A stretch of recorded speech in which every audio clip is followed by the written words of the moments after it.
Buenos días, buenas tardes, buenas noches, ¿cómo estás? ¿Todo bien? Hoy tenemos más una clase de Clínica 1 donde vamos a charlar a respecto de los síndromes motores. ¿Qué son los síndromes motores? Son básicamente la vía extrapiramidal y la vía piramidal. Entonces, classe sumamente importante porque a partir dessa classe, a próxima que vendria a ser de ACV, nos vai ser a razonar um pouquinho. Hoje, mais que nada, são bastante conceitos, bastante definições, e então temos que sim ou sim saber para a próxima classe ser todo ok. Por favor, mirem essa classe mais de uma vez. Vamos repassar algumas cositas aí de segundo ano, ou seja, de anatomia. Por favor, mire por lo menos uma, duas ou três vezes essa classe. Sumamente importante, há cositas de acá que se van perguntar no exame, tanto no escrito quanto no horário. E bueno, então nós vamos começar com os síndromes motores. Que nós temos que saber de los síndromes motores? Basicamente, por que são importantes? São importantes porque nós vamos estar aí de guarda algum dia e vai chegar um paciente que diz, doutor, não muevo nem meu braço derecho y ni mi pierna derecha. No muevo, estoy así desde cuando me desperté. ¿Qué puede ser? ¿Qué está causando? No sé qué. El paciente muchas de las veces va a llegar así. O el paciente puede venir, no me siento bien, y ahí hacemos, por ejemplo, una maniobra de Mingancini y de Barré, y ahí el paciente tiene alteración de la fuerza motora. Entonces, nosotros vamos a estudiar hoy síndromes motores para ayudar a ese nuestro paciente que nosotros tenemos. Síndromes motores, entonces, son importantes justamente por eso. El paciente viene con una alteración de la fuerza muscular, de la fuerza motora. Las lesiones, ¿sí?, pueden estar ubicadas en diferentes sitios, en diferentes lugares. ¿Cuáles son esos lugares que nosotros podemos tener lesiones que van a alterar la fuerza del paciente, o sea, la motricidad? Son ellas, un síndrome de motoneurona superior, acá arriba, un síndrome de motoneurona inferior, que está en la médula espinhal, un síndrome de unión muscular, o sea, en la placa mioneural, o un síndrome miopático, que es propiamente muscular. Entonces, el síndrome motor, o sea, no está solamente asociado a la vía extrapiramidal y piramidal. No hay solamente afectación de las vías, sino que puede también tener alguna afectación, por ejemplo, de la placa muscular y del músculo. Sumamente importante eso para nosotros después razonar un poquito más. Por ejemplo, cuando el paciente viene con una debilidad, una mononeuropatía, y ahí nosotros tenemos que pensar, bueno, ¿qué puede ser ya que es más localizado? Pero hoy nosotros vamos a ver más que nada varias definiciones y por favor, prestar mucha atención en algunos puntos que son bien estratégicos y también que son muy preguntados. Nosotros tenemos que saber lo siguiente. Tenemos que saber que el impulso nervioso es un impulso eferente, o sea, empieza acá arriba y desciende, por ejemplo, para el músculo que yo quiera contraer. Por ejemplo, quiero flexionar mi antebrazo, ¿sí? Flexión del antebrazo. Yo envío la señal acá desde la corteza cerebral, más específicamente la señal sale del área 4 y 6 de Brodmann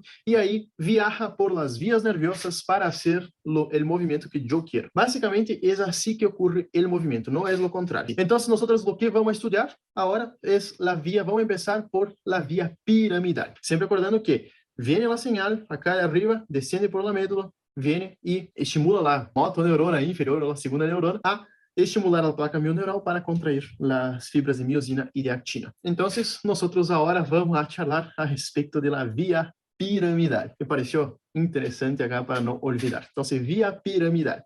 La vía piramidal, así, en breves rasgos, se llama así porque pasa por las pirámides bulbares. Por eso que se llama vía piramidal. La extrapiramidal no pasa por las pirámides bulbares. Entonces, esa vía piramidal, vamos a ver cómo está constituido por dónde empieza y dónde termina. Básicamente, la vía piramidal tenemos que saber que tenemos dos neuronas, una motoneurona superior y una motoneurona inferior. Ya vamos a entender dónde están esas neuronas. Pero por ahora, para empezar a tener una idea de qué es la vía piramidal, tenemos que saber que tenemos dos motoneuronas, una superior y una inferior. Yo suelo decir, generalmente, me acordé bastante y me ayuda bastante a memorizar lo siguiente. La motoneurona superior es la jefe y la motoneurona inferior es la, así que va a trabajar. O sea, la motoneurona superior envía la señal y la motoneurona inferior es la que obedece. ¿Por qué decimos eso? Porque la motoneurona superior está acá arriba, ¿sí? O sea, está en el cerebro, área 4 y 6 de Brodmann. Y la motoneurona inferior está ubicada en la médula espinal. Y por eso que ella suele ser solamente la que va a estimular determinadas fibras musculares. ¿Cómo es la motoneurona superior? Yo tengo acá un chipcito acá porque generalmente eso es pregunta de examen y prefiero hablar bien organizado. Lo que nosotros tenemos que saber es que la motoneurona superior tiene neuronas en la área 4 y 6 de Brodmann. De esa área 4 y 6 de Brodmann, va a enviar axones. Esses axones se van al tercio inferior del bulbo, o sea, pasa por la cápsula interna, mesencéfalo, puente y bulbo, y después al tercio inferior del bulbo hay decusación de las fibras hacia el lado contralateral y entonces desciende por la médula. Eso es la motoneurona, ¿sí? Básicamente eso. Motoneurona, entonces, la vía piramidal empieza en el área 4 y 6 de Brodmann, envía axones que van a descender por la cápsula interna, mesencéfalo, puente y bulbo. El tercio inferior del bulbo, casi llegando ahí en la médula, hay decusación de las fibras. Decusa las fibras y pasa a la médula. Ah, pero ¿por qué es importante saber que decusa? Por ejemplo, imaginen, nosotros tenemos un paciente con ACV del hemisferio derecho.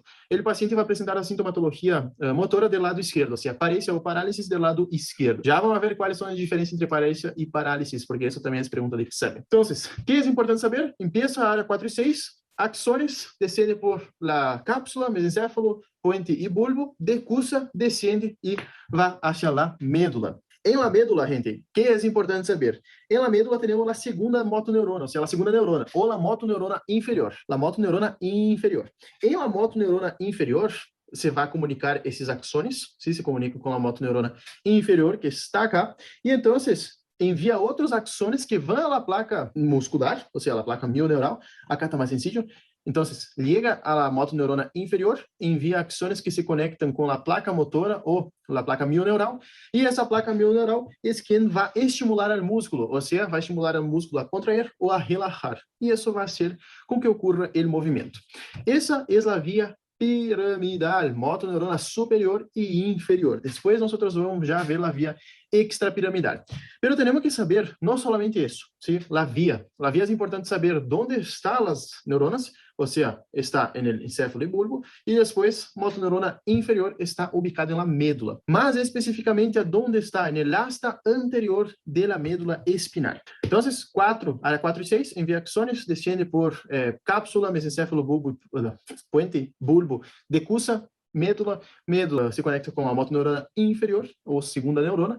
Essa segunda neurona envia axones, esses axones conectam a placa mioneural, músculo contrai ou relaxa e hace o movimento que nós enviamos desde acá arriba. Basicamente é assim, de maneira bem sencilla e bem resumida. Por que é importante estudar tanto essa via? Porque é frequente que os pacientes se apresentem, por exemplo, com parecia, parálisis, pode ser solamente de um membro superior ou de um hemisfério, ou seja, uma hemiparesia, na hemiparálisis, ou seja, na hemiplegia. Então, é sumamente importante entender que as fibras decussam no terço inferior do bulbo, porque, por exemplo, vem com a afectação direita, sabemos que, ou seja, afectação de los miembros derechos, sabemos que a lesão está do lado esquerdo. O eje básico da regulação motora. Esse é basicamente como controla como essa motoneurona superior está integrada com outros segmentos de nosso corpo. Por quê? Temos que saber que esse sistema de la via piramidal ou esse sistema córtico-espinal também é a mesma coisa, conecta as áreas motoras primárias. Ou seja, esse sistema está integrado todo lá, motoneurona superior, motoneurona inferior e a unidade motora. Integra esses três para ocorrer, para ser o movimento. Qualquer contracção ou relaxação muscular. Se há lesão em la motoneurona superior, inferior ou em la unidade motora, nós vamos ter uma alteração de la fuerza, ou seja, vamos ter plejia ou parecia. É distinto. Parecia é quando o paciente perde força e plejia é quando já não move mais. Essa é a diferença. Bueno, então, lesão em motoneurona superior, inferior e unidade motora, nós vamos ter pérdida de força. A sua vez, quando nós, por exemplo, enviamos uma señal, si, por ejemplo, yo quiero agarrar esa botella. Bueno, imaginen, si yo no tengo coordinación, controle a respecto de la fuerza, de cuánto yo voy a mover el miembro para agarrar esa botella, yo puedo o bater o apretar mucho, si es, por ejemplo, un vidrio, yo quiebro en mi mano. Entonces, tiene que tener regulación, un movimiento sinérgico, equilibrado. Entonces, ¿Quién controla eso? El cerebelo y los ganglios basales. Entonces, el sistema córtico-espinal está regulado por otros sistemas complejos, como el cerebelo y los ganglios basales, que si hay lesión en el cerebelo y en los ganglios basales, nosotros vamos a tener la alteración de la coordinación. ¿Sí? Entonces, cerebelo, ganglios basales controlan y coordinan. Si yo tengo lesión en el cerebelo, yo tengo una incoordinación para realizar el movimiento. O sea, no voy a agarrar de manera perfecta, así por decir, sino que yo voy a tener una coordinación, pateo y cae, rompe todo. Básicamente es así. Eso es el sistema córtico-espinal o la vía piramidal. Une las tres, la motoneurona superior, inferior y unidad motora, y que a su vez está controlado por el cerebelo y los ganglios basales. Si afecta las motoneuronas, pérdida de fuerza, o músculo, pérdida de fuerza. Si afecta ganglios basales y cerebelo, yo tengo una alteración en la coordinación. Bien sencillo, bien fácil, yo creo que más que eso, no hay como hacer más sencillo que eso. Nosotros entonces tenemos dos motoneuronas, una superior y una inferior. ¿Y por qué tenemos que diferenciar si la afectación es motoneurona superior o inferior? Básicamente por la ubicación, ¿sí? Motoneurona superior está arriba, o sea, si yo tengo sospecha que el paciente tiene una afectación en la motoneurona superior, voy a pedir un ataque de cerebro. Y si yo tengo indicios, yo tengo características de motoneurona inferior, yo voy a pedir no del cerebro, sino que de la médula espinal. Básicamente es por eso que hay que diferenciar, porque tenemos que saber qué vamos a pedir y a dónde vamos a pedir los estudios de nuestro paciente, si es un ataque, si es una resonancia. Entonces, por eso que tenemos que diferenciar si es superior o inferior. Superior, entonces, vamos a ver si la lesión está en la corteza cerebral o hasta mismo en el bulbo raquídeo, y en la médula espinal nosotros vamos a mirar si hay lesión de la motoneurona inferior. Simple, más que eso, no hay que hacer, ¿sí? Entonces, ¿cuáles son las diferencias que nosotros tenemos que saber cuando un paciente tiene síndrome de motoneurona superior o síndrome de motoneurona inferior? Ya les doy unos ejemplos relacionados con síndrome de motoneurona superior y inferior para que tengan así, para, por ejemplo, pensar y no solamente quedar memorizando todo eso. Ejemplo de causa de síndrome de motoneurona superior: ACV isquêmico ou ACV hemorrágico. Bien sencillo ahora, después vamos a agregar algunas otras causas. Ejemplo de síndrome de motoneurona inferior: lesiones traumáticas medulares. Tuvo un accidente de auto, la vértebra deslocou, o sea, tuvo una luxación vertebral o hasta mismo una fractura vertebral. Esa fractura vertebral rompió el nervio, síndrome de motoneurona inferior. Sí, básicamente, bien sencillo, son dos causas que no hay como olvidar. ¿Cuáles son las diferencias? Porque esa es pregunta de examen. Diferencia entre un síndrome de moto, eita, casi derrubé, motoneurona superior e inferior. Básicamente, vamos a tener en la motoneurona superior, vamos a tener leve atrofia, no hay fasciculaciones. El tono es espástico. Espástico quiere decir que tiene una fuerza de resistencia, mucha fuerza de resistencia. Distribución de la debilidad es regional. Los reflejos osteotendinosos están hay hiperreflexia. Reflejos cutáneos no hay, y signo de Babinski hay. Bueno, entonces, motoneurona superior, yo pienso, la lesión está allá arriba, una CV, por ejemplo. ¿Cómo yo voy a ver mi paciente con lesión de motoneurona superior? El paciente tuvo una CV, yo voy a tentar ahí a extender el brazo, me deparo con una resistencia al extender el brazo, el miembro afectado, o sea, del lado derecho, lesión del lado izquierdo, del lado derecho. Fasciculaciones, ¿por qué no hay? Porque las fasciculaciones, que son aquellas, por ejemplo, si el paciente tiene, vamos a mirar las piernas, que queda más fácil de entender y de hablar. Imaginen que el paciente tuvo una sección medular. Si esa sección medular genera una denervación muscular, y esa denervación muscular hace con que el músculo quede temblando solo. Entonces, ese temblando solo que queda así contrayendo bien poquito, se ve a veces como si fuera una breve contracción así. Eso es signo de denervación, son fasciculaciones. En el síndrome de motoneurona superior, nosotros no tenemos denervación. É como se fosse uma alteração acá arriba, uma CV, se generou uma isquemia local, e essa isquemia local, isso com que eu não tenho células para começar, por exemplo, para generar o movimento. Ou seja, eu penso em fazer o movimento e eu não hago porque essas células murieron. Então, basicamente é assim. Eu não tenho fasciculações por conta disso. Tono espástico. ¿Por que há tono espástico? Porque eu tenho inervação. Por eso, hablamos antes que la motoneurona superior era la jefe y la inferior es la que obedece. Básicamente es eso que ocurre. Una moto, todo eso que yo estoy moviendo mis manos son motoneuronas superiores, inferiores y placa mioneural que están funcionando perfectamente. Cuando yo tengo, por ejemplo, una señal enviada de acá, cae arriba, sí, del cerebro, envío para que yo tengo que extender los antebrazos. Aí foi. ¿Por qué yo tengo en la motoneurona superior espasticidade e en la inferior flácido? Basicamente é o seguinte, imaginem, se eu não envio a señal, mi motoneurona inferior, que é a que obedece, hace lo que quiere. Basicamente é assim. Então, um mecanismo que ele utiliza muitas das vezes, principalmente do membro superior, é a flexión del antebraço sobre o braço e o braço queda apoyado, queda bien cerca de la caja torácica. Es eso lo que hace la motoneurona inferior cuando nosotros tenemos, por ejemplo, un ACV. Ojalá nunca vamos a tener, pero si, por ejemplo, pasa un paciente que já tuvo un ACV, é característico esse paciente ter, nos estadios iniciais, aí depois de algumas semanas, vai ter antebraço flexionado sobre o braço e o braço está pegado ao corpo. Bueno, e por que na motoneurona inferior eu tenho flácido? Justamente porque eu tenho denervação. Por exemplo, minha motoneurona superior está ok, envia a señal, pero se eu tenho, se rompeu o nervio, se rompe o nervio, basicamente eu não tenho como enviar essa señal ao músculo. Então, o músculo queda solo aí e não se contrai sem ordem. Por isso que quando eu tenho motoneurona inferior, o tono vai ser flácido e leva a uma atrofia intensa em poucas semanas ou meses. Isso é bem característico. Os pacientes que têm motoneurona superior afetada, generalmente a atrofia é leve e a atrofia na motoneurona inferior, por conta da denervação, não contrai o músculo, ocorre uma atrofia intensa, ou seja, a atrofia se deve à falta de contractilidade muscular. Também, só para ter uma ideia de quão atrófico que é, os pacientes que, por exemplo, tiveram alguma fractura, vocês mesmos que, se tiveram alguma fractura, podem perceber que quando eu quedo imobilizado, por exemplo, o antebraço deixei imobilizado, um mês, 30, 45 dias, os músculos começam a atrofiar-se. E essa atrofia é por desuso, ¿sí? É característico de uma motoneurona inferior. Somente um exemplo. Bueno, motoneurona inferior. Sí, eu tenho fasciculações porque as fasciculações são características da denervação, tono flácido, já falamos, distribuição da debilidade, generalmente é distal e segmentária. O que eu quero dizer com isso? Se eu tenho, por exemplo, uma lesão a nível de T5, eu generalmente vou ter todo o segmento inferior afetado. Ou seja, se eu tenho uma secção medular a nível de T5, provavelmente meu paciente vai ter paraplegia, ou seja, não vai mover as pernas. Bueno, reflejos osteotendinosos hiporreflexos ou hasta mesmo arreflexia. ¿Por qué pasa eso?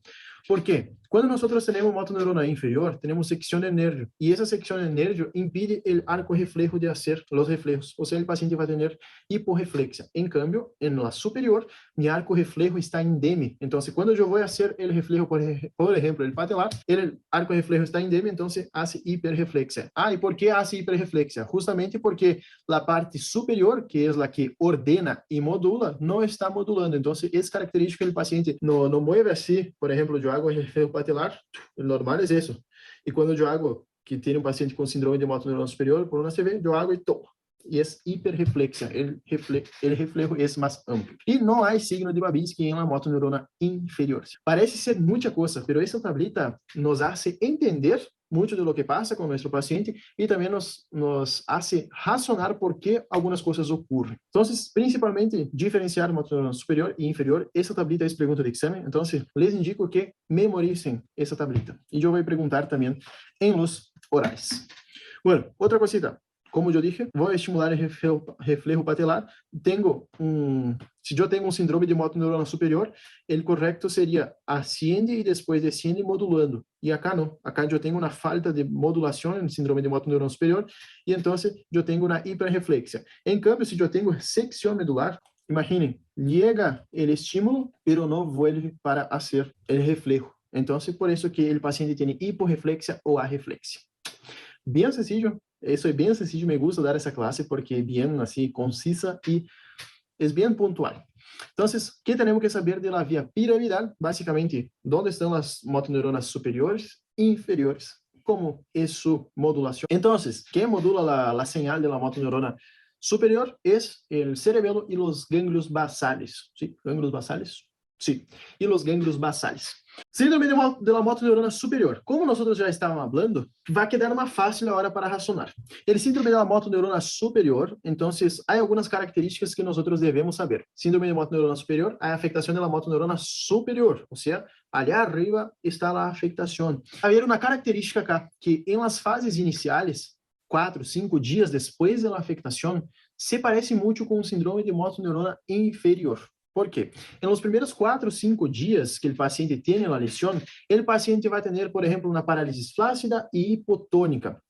Pero después de los 5 días, ya toma la lesión característica de la motoneurona superior, que es hiperreflexia y espasticidad. Sí, basicamente eso. Primeros, y eso es sumamente importante, se pregunta en el examen, porque, por ejemplo, el paciente tuvo una ACV ayer o hoy a la noche, tuve el ACV isquémico, lesionó, por ejemplo, las áreas 4 y 6 de Brodmann, y entonces el paciente en los primeros 5 días, 5, 6 días, va a tener hiporreflexia y flacidez. Después de los 5 días, aí sim, toma as características do próprio síndrome de motoneurona superior, que é hiperreflexia e espasticidade. Basicamente isso.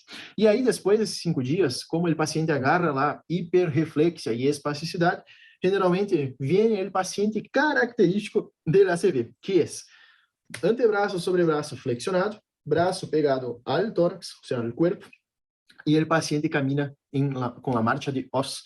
O sea, gracias a Dios, la pierna queda en extensión. Si el paciente no consigue flexionar la pierna sobre el muslo, queda en extensión y entonces el paciente no camina así, va a caminar haciendo una forma de os. Del lado afectado, obviamente, como no flexiona, tiene que hacer como si fuera una os para conseguir caminar. La marcha del segador, se tem um nome específico, marcha del segador, nos dá lá a indicação que o paciente teve um ACV. E o braço também, o braço generalmente queda assim pegadito, pegadito. Quais são os signos adicionais que esse paciente pode ter? Então, primeiramente, 5 dias, hiporreflexia e flacidez. Depois dos 5 dias, já toma as características da motoneurona superior. Signos adicionais que esse paciente tem, que nós vimos na tablita, mas agora nós vamos a desenvolver. Bueno, Babinski. Que é o signo de Babinski? Babinski é basicamente quando nós agarramos uma ponta afilada, um alfiler, dizem, pero com a virome acá, a parte de trás da virome se pode fazer, nós vamos desde a parte externa do pé do paciente e vamos correndo por la parte externa e depois vamos cerca de los dedos, rodeando los dedos acá. Sí, rodeando não, sino que passando cerca de los dedos. Normal é que o pé se contraiga todos os dedos, ¿sí? Patológico é quando, por exemplo, eu tenho extensão do dedo gordo e uma leve flexião de los outros dedos. Então, o dedo gordo queda extendido, tal qual como está acá, e leve flexião de los outros dedos. Isso é Babinski positivo. ¿Hay Babinski positivo em la motoneurona inferior? No, no hay. En la motoneurona inferior eu tenho hiporreflexia ou arreflexia. Então, o paciente não tem Babinski positivo. Ah, pero ¿por qué no tiene? Una, no tiene, y es lo más así característico que debemos saber. Una, porque no tiene el arco reflejo. Y otra, porque no tiene la modulación. Por eso que tiene Babinski. Si tuviera la modulación, todo se contrae, que eso es lo normal. Como no tiene modulación por la motoneurona superior, o sea, por el cerebelo y los ganglios basales, el dedo gordo extiende y leve flexión de los otros dedos. Signo de Hoffman. ¿Qué es el signo de Hoffman? Hoffman es, por ejemplo, cuando nosotros agarramos, ¿sí?, la mano del paciente y empezamos a hacer eso en el dedo, ¿sí? Así, varias veces. El paciente, ¿sí?, empieza a acercar, cada vez que yo hago, él empieza a acercar los dedos índice y el dedo gordo de la mano. Eso es el índice. Signo de Hoffman. Clonos. ¿Qué es el clonos? Yo tengo 3 tipos de clono, de mano, pé e de rótula. ¿Sí? Clonos de rótula, e basicamente são movimentos involuntários que se dão depois que eu estiro um tendão. ¿Sí? Por exemplo, miren acá, eu estiro e aí empieza a temblar, assim empieza a ter micromovimentos. Clonos de pé, intento flexionar o pé, tal como está acá, e o paciente queda como se fosse um flapping, e o clonos de mano é como se fosse el de pé, pero em la mano, queda assim. Esses são signos característicos de síndrome de motoneurona superior. E ocorre porque eu não tenho a modulação do arco reflejo. ¿Sí? Por isso que ocorre. Se eu tiver motoneurona superior indeme, não há clonos nem de rótula, nem de mano, nem de pé. ¿Sí? Basicamente isso. Sincinesias. Sincinesias são aquilo que nós vimos na outra classe, na classe anterior. Sincinesias são movimentos que eu hago no lado sano e por falta de modulação, o lado afectado hace igual. O sea, levanto a mano, o lado afectado levanta a mano também. Sincinesias são movimentos por imitação. Hago do lado sano e o lado afectado repite de maneira igual ou similar. E os reflejos, sí ou sí, os reflejos profundos vai haver hiperreflexia, porque eu não tenho a modulação, e os superficiais vão estar abolidos. Basicamente é assim. Então, características da motoneurona superior, é importante saber que nos primeiros 4 ou 5 dias, até 6 dias, eu tenho característica de motoneurona inferior, depois de los 5, 6 dias, agarra as características da motoneurona superior. Quais são essas características? Babinski, Hoffman, clonos, cincinéssia e reflejos profundos, hiperreflexia e espasticidade, e superficiais abolidos. Basicamente é isso, e há que sim ou sim saber isso, porque é pergunta de exame. Sempre vão perguntar isso en el examen, tanto oral quanto el escrito. Síndrome de la motoneurona inferior. Essa, já havendo estudado a motoneurona superior, queda mais fácil, porque é basicamente o contrário da motoneurona superior. Por exemplo, vamos mirar acá. Acá, la motoneurona es la motoneurona de la médula que está afectada, o sea, justamente en la médula espinal yo tengo la afectación de la motoneurona inferior. La presentación no suele ser hemipléjica, y eso es sumamente importante. Hemipléjica generalmente cuando está acá arriba, generalmente suele ser monoplegia y generalmente aparece com parálisis de músculos aislados, ou como uma monoplegia ou monoparesia. Sumamente importante. Hemiplegia, já vamos ver a definição, mas temos que nos acordar que hemiplegia é mais característica de motoneurona superior que de inferior. E há uma parálise flácida, porque se eu tenho denervação, não chega o estímulo ni del arco reflejo y ni de la motoneurona superior al músculo. Entonces yo tengo flacidez y esa flacidez al decorrer de las semanas ya lleva a una atrofia por desuso. Los reflejos están abolidos y con el pasar de los días los reflejos siguen abolidos. No es como en motoneurona superior, abolidos los primeros 5 o 6 días y después hiperreflexia. No hay Babinski, no hay clonos, no hay cincinesias y no hay Hoffman. O sea, todo lo que tenía el síndrome de motoneurona superior no hay acá. El motoneurona inferior no tiene nada, justamente porque tenemos una denervación. Entonces, solo para repasar eso, lesión de motoneurona superior y de motoneurona inferior. Motoneurona superior, parálisis espástica, hiperreflexia, Babinski positivo, incremento del tono muscular e atrofia por desuso. Parálisis flácida, motoneurona inferior, parálisis flácida, arreflexia, fasciculações, diminuição do tono muscular e atrofia. A atrofia acá também ocorre por desuso, pero mais por denervação. Basicamente isso é o que há que saber e sim ou sim há que memorizar essas características. Quando eu tenho lesão de ambas motoneuronas? Isso eu pus estrellita porque já foi pergunta en el oral y en el escrito también ya entró. Es bien característico entrar, por ejemplo, en el escrito. Paciente tiene síndrome de motoneurona, dan las características, en los miembros superiores tiene síntomas de motoneurona inferior y en los miembros inferiores tiene síntomas de motoneurona superior. Es característico de una enfermedad. Cuando tiene afectación de ambas motoneuronas, es ela, esclerosis lateral amiotrófica, se afectou el famoso cientista Stephen Hawking, creo que es el nombre del tipo acá. Bueno, la esclerosis lateral amiotrófica, es una enfermedad degenerativa, no se sabe la causa y afecta ambas motoneuronas, mata en pocos años de evolución y generalmente el paciente presenta después de los 50, 60 años. Entonces, el caso clínico típico es el paciente sexo masculino, generalmente sexo masculino nos ponen, que tiene síndrome de motoneurona superior en los miembros inferiores y en los miembros superiores síndrome de motoneurona inferior. ¿Cómo yo memoricé ela?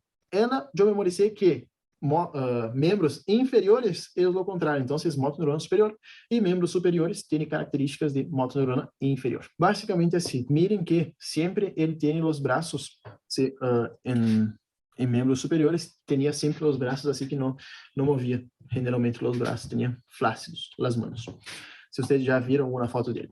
Então, ela, enfermedade bem rara, pero que suele entrar em los exámenes. Bueno, hemiplegias agora. Las hemiplegias, então, temos que nos acordar que são fundamentalmente transtornos neurológicos do sistema piramidal e generalmente é de motoneurona superior. Monoplegia, paraplegia, generalmente é motoneurona inferior. Então, hemiplegia, nosotros vamos a tener alteraciones de la fuerza porque tenemos los síndromes motores, síndrome piramidal y piramidal, motoneurona superior e inferior, van a tener afectaciones en la fuerza. Entonces, podemos tener parálisis que puede ser una plegia o una paresia. ¿Cuál es la diferencia?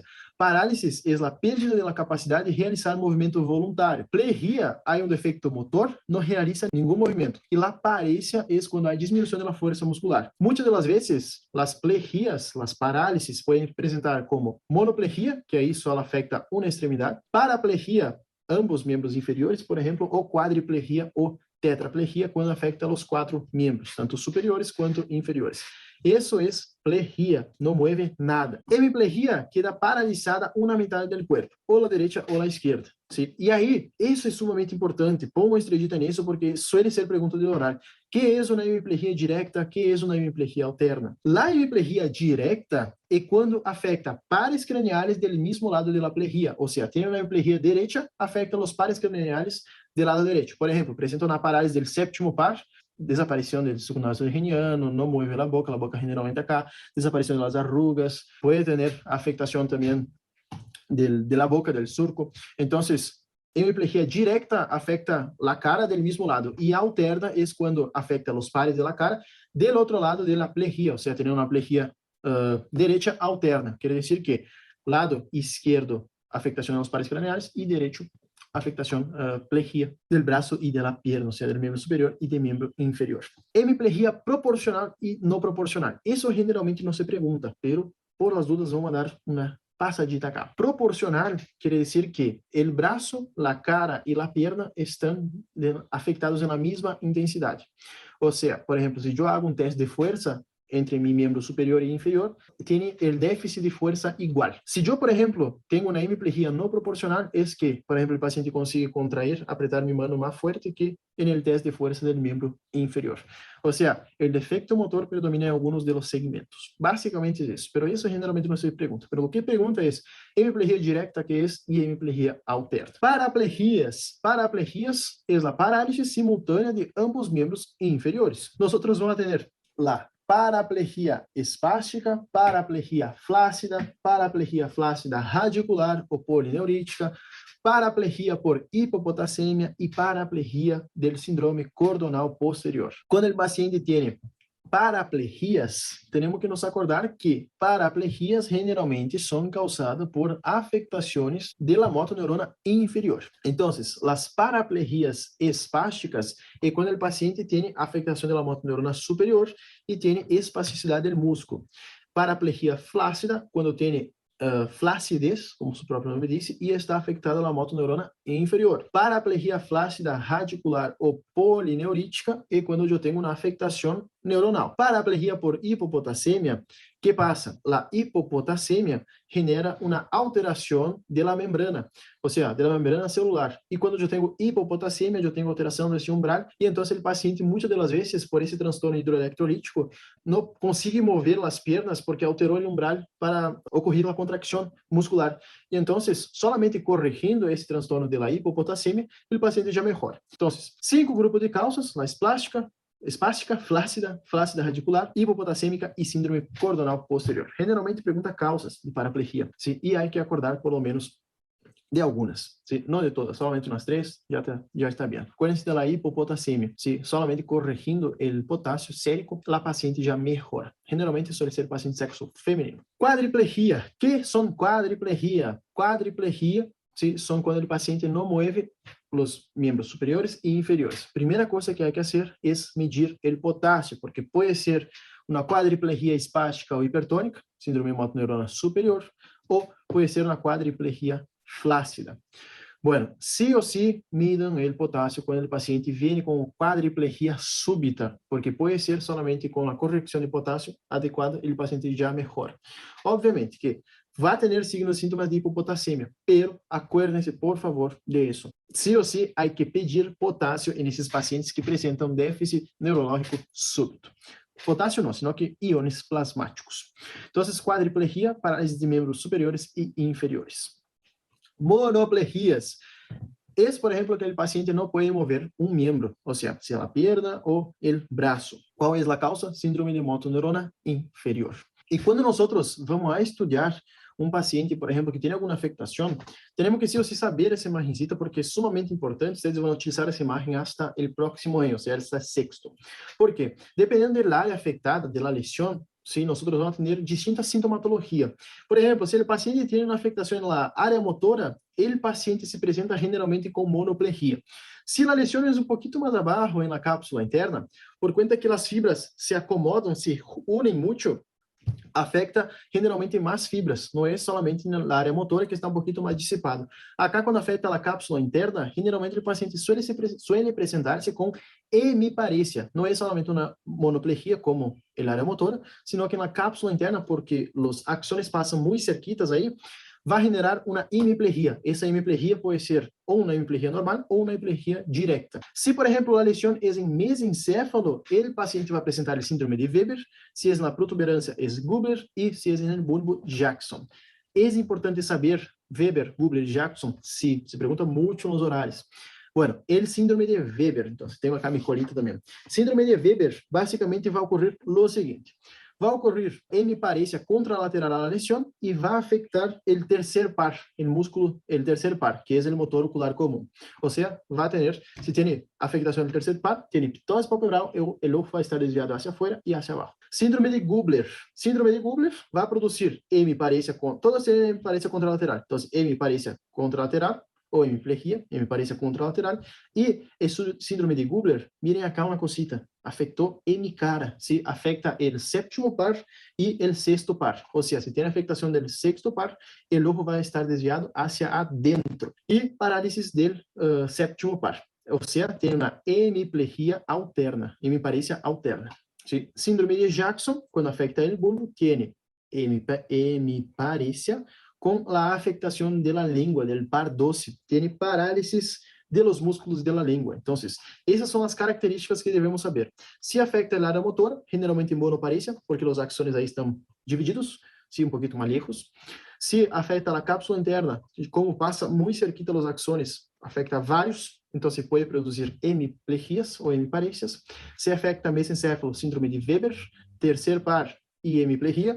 Se afecta a protuberancia, Gubler, sexto y séptimo par y hemiplegia, y Jackson es hemiplegia y 12º par, el hipogloso. Hipogloso no, el 12º par, el glosofaríngeo. Sí, es el hipogloso. Me rompe los pares. Bueno, entonces, síndrome de Weber, Gubler y Jackson hay que saber de todas las maneras posibles, porque eso va a preguntar. ¿Cómo nosotros vamos a explorar ese paciente que está con afectación del sistema motor?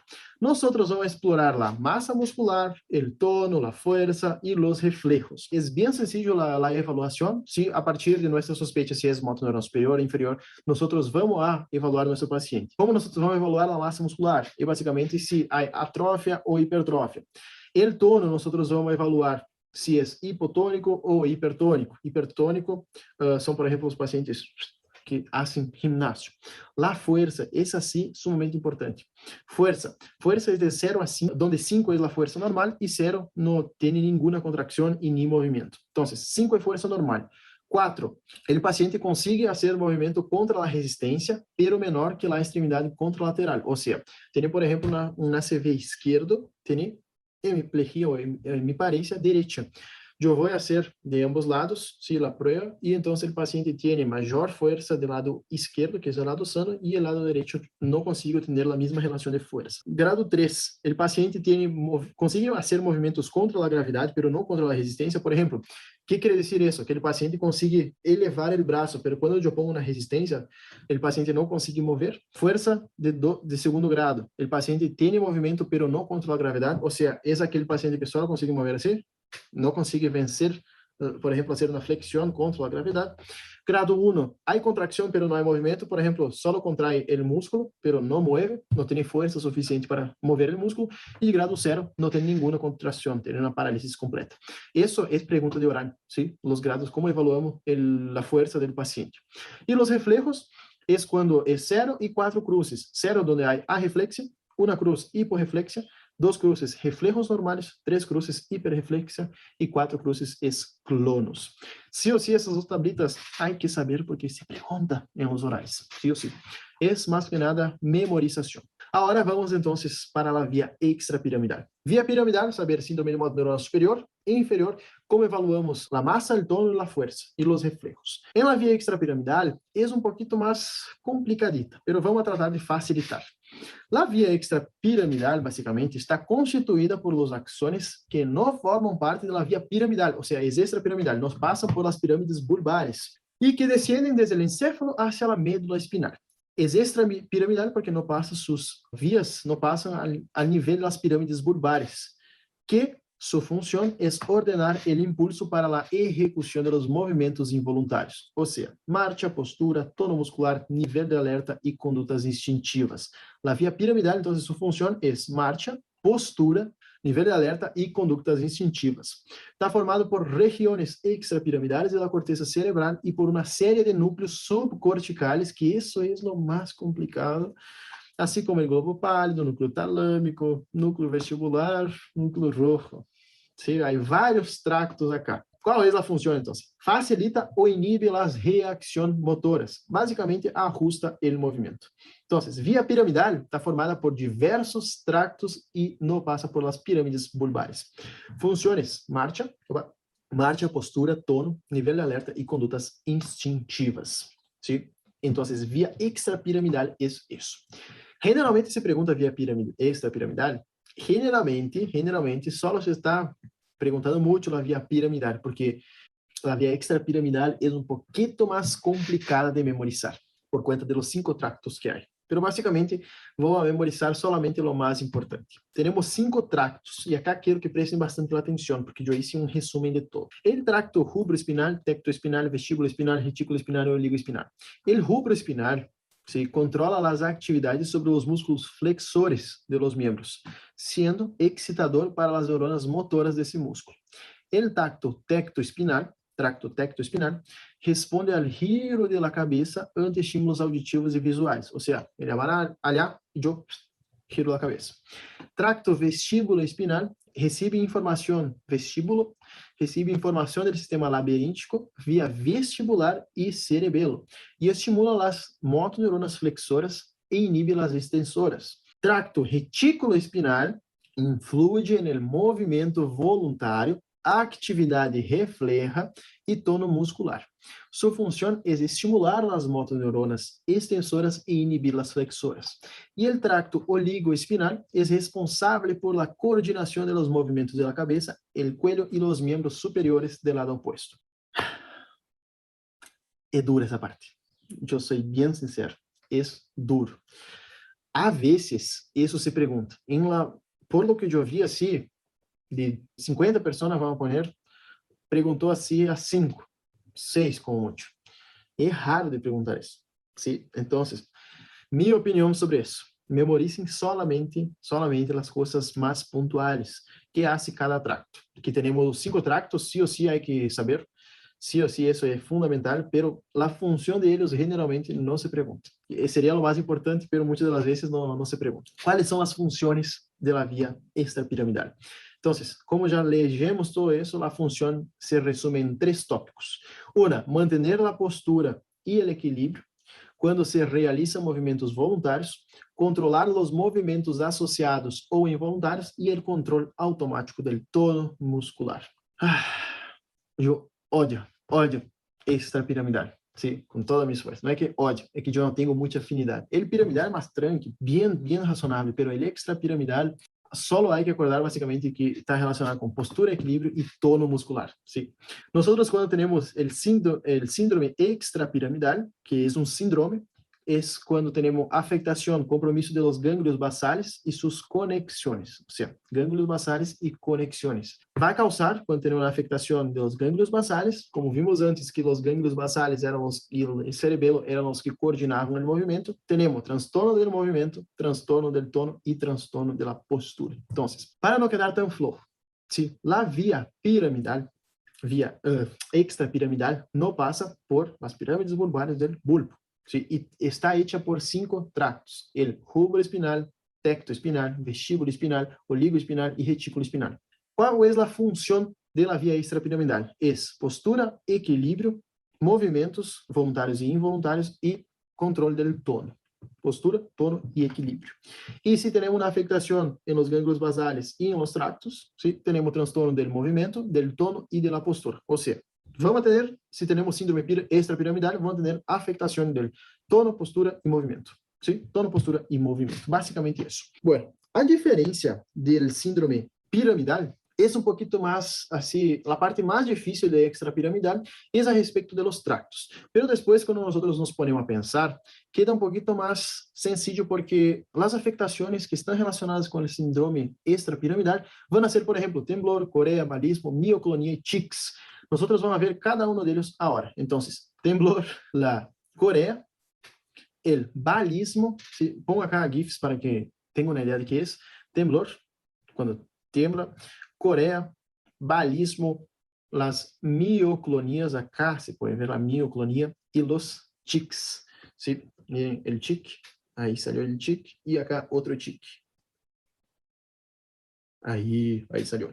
Entonces, los trastornos del movimiento están relacionados con síndrome extrapiramidal. Síndrome piramidal era motor superior, inferior y afectaciones neuromusculares, podemos ahí poner.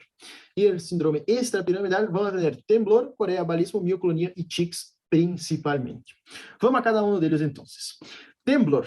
¿Qué es el temblor? El temblor es un movimiento involuntario, oscilatorio, rítmico, de amplitud y frecuencia regular.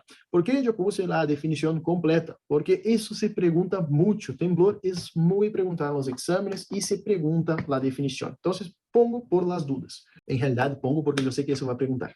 Entonces, temblor es un movimiento involuntario, oscilatorio, rítmico y de amplitud y frecuencia regular. La lesión, ¿dónde está? En el núcleo caudado o en el putamen. ¿Y cuáles son los tipos de temblor? Tenemos el temblor en reposo o estático, que es aquel temblor que generalmente el paciente presenta cuando está en reposo y generalmente cuando el paciente hace un movimiento deja de temblar. Tenemos el temblor de acción. El temblor de acción o postural generalmente aparece cuando el paciente se mantiene en una determinada postura, generalmente en el gimnasio, cuando se hace, por ejemplo, la isometría, que nosotros quedamos así con las piernas y ahí empieza a temblar las piernas, eso es temblor de acción. Y el intencional es cuando, ese es el más fácil, es cuando, por ejemplo, el paciente va a hacer un movimiento o nosotros mismos vamos a hacer un movimiento, girar la mano, agarrar algo y en el movimiento dispara el temblor. Cuando mueve, empieza el temblor. Esos son los tres tipos de temblor que hay que saber, de reposo, de acción y intencional. Bueno, ¿cuáles son las causas? Generalmente las causas de los tres, hay dos causas que son muy comunes, que es, por ejemplo, la enfermedad de Wilson, sirve para todos. En el temblor postural y en el temblor de intención, vamos a tener, por ejemplo, las afectaciones cerebelosas en ambos, y en el temblor de reposo, un característico es el Parkinson, ¿sí? El Parkinson tiene el temblor en reposo y que generalmente simula en contar monedas, si el paciente queda así con la mano. Eso es característico del temblor de Parkinson, temblor de reposo. Pero muchas de las veces, temblor postural o de acción puede ser por intoxicación por alcohol, por tóxicos como mercurio, ¿sí? Y el intencional es, por ejemplo, con fármacos que pueden generar depresión de iones. Corea. ¿Qué es la Corea? La Corea son sacudidas rápidas e irregulares, involuntarias, sin propósito definido, en cualquier parte del cuerpo, principalmente en los segmentos distales. Esa es la marcha coreica. Generalmente son de pequeña o mediana amplitud, desaparece con el sueño, sumamente importante. Temblor desaparece con el sueño. Suelen preguntar esa probadita ahí, si desaparece o no con el sueño temblor. Y desaparece sí. Uno de los únicos que no desaparecen con el sueño es el balismo. Balismo sí es terrible, que ya vamos a ver. Creo que es el próximo. Entonces, son sacudidas rápidas e irregulares, involuntárias, sem propósito definido, em qualquer parte do corpo, principalmente em segmentos distales de pequena e mediana amplitude. Desaparece com o sonho, aumenta com o estresse, com factores emocionais, e pode afetar grandes grupos musculares. Temos na Coreia que é característica, que é a Coreia de Huntington. Antes de passar a de Huntington, a Coreia é generada por um desequilíbrio da acetilcolina e também da dopamina. Ou seja, diminui a dopamina e aumenta a acetilcolina. A acetilcolina é estimulatória, genera um desequilíbrio entre ambas e aí o paciente tem afectaciones por cuenta de esa disminución dopaminérgica y aumento de la acetilcolina. La corea puede ser congénita o adquirida. Congénita aí, por exemplo, a corea de Huntington, e a adquirida vai ser como, por exemplo, corea por fármacos, por embaraço, e a corea de Sydenham. La de Huntington suele ser pergunta de exame, então vamos a charlar a respeito da corea de Huntington. Na corea de Huntington, temos que saber o seguinte: há pérdida del funcionamento normal de las conexões neurais do cérebro. Ou seja, temos uma alteração aí que genera uma falha de comunicação entre as neuronas. Generalmente, esses pacientes com corea de Huntington vão a ter a corea ao início de sua vida, ou seja, entre niños jóvenes, niños adolescentes, vamos poner aí, e generalmente vão começar com tics, principalmente em momentos de maior agitação. E vão aumentando esses tics hasta que chega a um ponto que essa corea de Huntington, o paciente vai ter afectação de la cabeza e de las extremidades junto, ou seja, empieza em um ponto determinado, generalmente quando ele está fazendo um exercício, e depois, por exemplo, jogando, brincando aí na calle, ¿sí? Jugando pelota, são progressivos e então se vai estender a cabeça, ao cuello e às extremidades. Isso é corea de Huntington, é uma enfermidade neurodegenerativa, neuroprogressiva. Balismo. ¿Qué es el balismo? Balismo es una corea, pero es un tipo de corea, ¿sí? Es una corea unilateral, hemicorporal. Generalmente ocurre en movimientos violentos, que ocurre porque están comprometidos los músculos proximales de las extremidades. Miren, eso es balismo. Balismo, entonces, es como si fuera una corea unilateral. Corea puede afectar bilateral y balismo es unilateral. Duele muchísimo eso. Yo nunca tuve, pero en los libros dicen que duele muchísimo. Y hay que saber una cosita respecto del balismo, que el balismo generalmente está causado por cuenta de lesiones vasculares en el núcleo subtalâmico. El paciente tuvo una CV en el núcleo subtalâmico, va a generar el balismo. Mioclonias. ¿Qué son mioclonias? Son contracciones musculares breves, involuntárias y repentinas, secundarias a una descarga neuronal. ¿Sí? Generalmente la mioclonia suele ocurrir en el ojo, cuando estamos muy cansados. Por ejemplo, cuando yo estudio mucho, mi madre también tiene eso, empiezan las contracciones musculares involuntarias. Queda más o menos así el ojo. Es terrible, es de cansancio muchas de las veces. Bueno, las causas pueden ser fisiológicas o patológicas. Fisiológicas, mioclonias hípnicas, como por ejemplo nas primeiras fases del sueño, aí que também às vezes damos antes de dormir. Quando eu estou muito cansado também suele passar isso, é terrível. Ou as mioclonias diafragmáticas, que aí são el hipo. E patológicas, por exemplo, por hipóxia, toxina por fármacos, transtornos metabólicos, principalmente alterações de los iones, hipopotassemia, hiperpotassemia, hiponatremia, hipernatremia, e transtornos degenerativos de los gânglios basales. E algumas demências também podem dar mioclonias. Descobri a causa de mi mioclonia, a demência. Não, mentira. Bueno, tics. E já estamos quase finalizando. Outra cosita, mioclonia pode ser focal, segmentária, multifocal e também generalizada.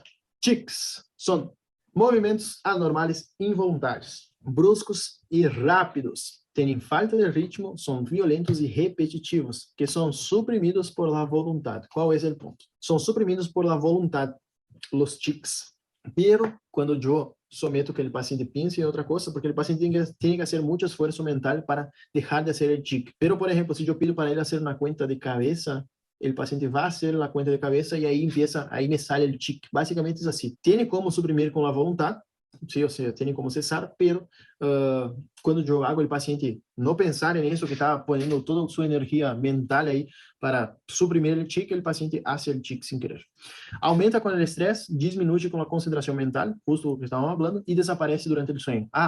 Balismo não desaparece durante o sonho, sumamente importante. Bueno, los tics, entonces, podem ser crônicos ou transitórios. Crônicos maior de 1 ano e transitório menos de 1 ano. E como se classifica os tics? Podem se classificar como motores simples, motores complejos. E os vocales como vocales simples e vocales complejos. Motores simples é, por exemplo, fazer um movimento, ¿sí? Ou piscar o ojo. E complejo é, por exemplo, fazer uma volta ou fazer um movimento mais complexo. Vocales simples é, por exemplo, um sonido característico. Y complejo, por ejemplo, hablar como el Gilles de la Tourette, que ellos hablan, son tics vocales complejos y motores complejos, que, por ejemplo, el característico, hacen movimientos así, obviamente que depende de paciente para paciente. Hay una película también bien copada de Gilles de la Torre, que es la película Toc Toc. Es así, pongo para si quieren mirar. Es bien, bien interesante la película. No voy a contar toda la historia, pero es a respecto del síndrome de Gilles de la Torre. Les digo, es una de las mejores películas que yo ya vi en mi vida. Obviamente que no es aquella cosa, pero es muy chistoso, ¿sí? Seguro que les va a gustar. Pero básicamente entonces tenemos tics motores simples, complejos, vocales simples y vocales complejos. Y bueno, entonces, generalmente Gilles de la Torre empieza cuando el paciente es niño, o sea, empieza al inicio de la vida. Niño ahí por 4 o 5 años empieza los tics y después esos tics van evolucionando. O sea, empieza, por ejemplo, con un motor simple, motor complejo, vocal simple y vocal complejo. Generalmente hay una sumatoria de todo los tics, esos pacientes que tienen síndrome de Gilles de la Torre. Y bueno, esa fue nuestra clase de hoy. Tratamos de resumir a respecto de síndrome piramidal y síndrome extrapiramidal, acordando siempre que síndrome piramidal fundamentalmente a respecto del movimiento, hiporreflexia, arreflexia, hiperreflexia, o sea, hiporreflexia y flacidez, y hiperreflexia y espasticidad, acordar siempre de eso. Quando eu tenho lesão de motoneurona superior e inferior, quando, por exemplo, bem lembrado, bem acordado, anotem, anotem, anotem, porque isso seguramente vai ser pergunta de exame. Causas de síndrome piramidal, e casi não dije, sim? Acá tenho anotado. Causas de síndrome piramidal, isso sempre é pergunta de exame, só para finalizar a classe. Causas podem ser adquiridas, congênitas. ¿Sí? Dentro de la congênita pode ser uma hemiplegia cerebral congênita, hemiplegia cerebral congênita, é raro. E a adquirida pode ser traumatismos de crânio, lesões vasculares, que aí entraria, por exemplo, lesões por hipertensão, aterosclerose, aneurismas, pode ser também por essas adquiridas podem se classificar em hemorrágicas ou isquêmicas. Hemorrágicas vão ser, por exemplo, hipertensão, aterosclerose e aneurismas. Por exemplo, quando tem um pico de hipertensão, pode romper um vaso e pode ser uma hemorragia local. Qual é o ponto de ACV, gente? Isquêmico e hemorrágico. O isquêmico suele ser um pouquinho mais tranquilo que o hemorrágico. Por quê? O isquêmico, generalmente, ocorre a oclusão de um vaso. Pensem como se fosse uma oclusão coronária. Ocluye o vaso e aí a isquemia de uma determinada porção. Casi sempre não é assim. Não afecta as artérias maiores, generalmente afecta umas artérias aí bem características, pero bem, e não são tão grandes. Pero sí ou sí, originam a isquemia se tratamos em um período adequado, o paciente vuelve. Em câmbio, o hemorrágico é complicadíssimo, porque o hemorrágico, como sabemos que o encéfalo está rodeado por uma massa óssea, que é o crânio, ¿sí? Lo que passa é o seguinte, empieza o sangrado aí adentro del cerebro, ¿sí? Entonces, esse sangrado empieza a comprimir, empieza a crescer e empieza a comprimir o cerebro. E aí, essas outras regiões que estão sendo comprimidas, há uma afectação vascular, comprime principalmente a vasculatura e aí genera isquemia nessas outras áreas. Por isso que é mais grave o hemorrágico que o isquêmico. Então, pode ser adquirida hemorrágica ou isquêmica ou lesões compressivas, como, por exemplo, pode generar síndrome de motoneurona, síndrome piramidal, por exemplo, tumores benignos ou malignos e gliomas e quistes do sistema nervoso central. Quistes, que le gusta muito um docente, neurocystis cercosis, e aí esse quiste vai crescendo, crescendo, comprimindo as áreas e generando déficit motor, déficit de habla, afasia, sim? E bom, basicamente isso. Então, quais são as causas de síndrome piramidal? Causas congênitas e adquiridas. E com isso finalizamos essa classe. Graças por tu atenção, muitas bendições e nos vemos na próxima classe. Adiós.